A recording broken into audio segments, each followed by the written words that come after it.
The court wants to start off by saying at the sentencing that I believe both sides did a very good job in presenting evidence in this case. It was very circumstantial. There was a lot of evidence that had to be reviewed, and both sides did a very good job in putting forth their respective positions. However, this is the time the court has an opportunity to make its statement about what it believes was presented and to ultimately sentence the defendant.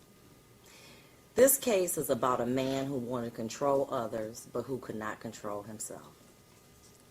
Your kingdom consisted of exploiting women who you controlled and children who you excessively disciplined. Your tools, sex, manipulation, mental abuse, and excessive discipline with your children. It was your way or the highway. But what you could not control was a small child that was incapable mentally and physically of controlling her bowels and urine. So you decided to make an example out of her by punishing her for what she had no control of. You beat her and you verbally abused her to others. That poor child, your child, Mr. Lane, I heard nobody say that. you destroyed mentally and ultimately physically. When she died, you had to devise a plan, a way to escape what you had done. You carried her around and controlled her dead body like a rag doll. Please be seated, Mr. Johnson, while I'm talking. I'm sorry. That's very disrespectful. Mr. Lane, I need you to be quiet or I will impose sentence with you in the lockup. Carrying her around and controlling her dead body like she was a rag doll. Putting in her car with no food or diapers. Ultimately lying about her disappearance as a carjacking. My father always said, never lie, because you have to remember the 100 lies you told to cover up the first lie. You figured that a city plagued with violence, understaffed by police, who would care about the disappearance of your child? But you were wrong. You were wrong.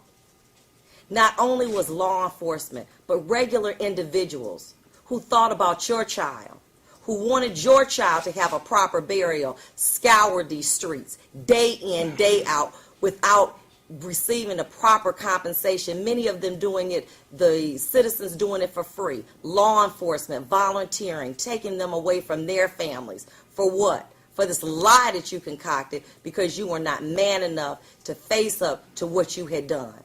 You disciplined that child, you tortured that child, and you should be ashamed of yourself.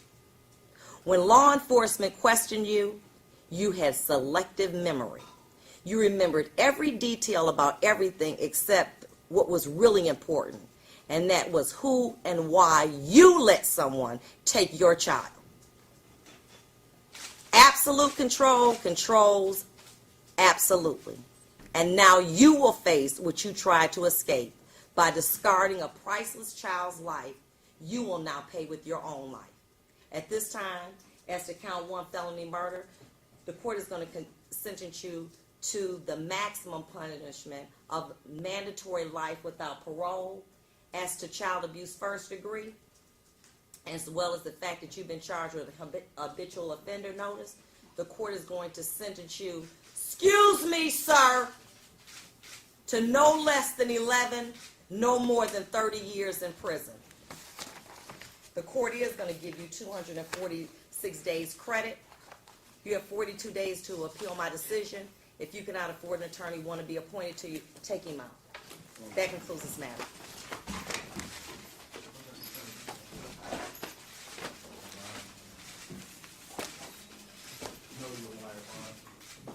Bring him back out here.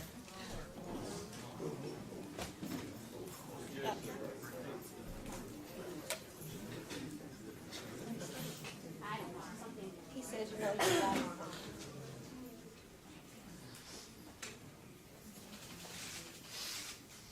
It's very unfortunate that you made that statement. but I'm only going to attribute it to the fact that you're a person that is suffering very deeply because of what you've done.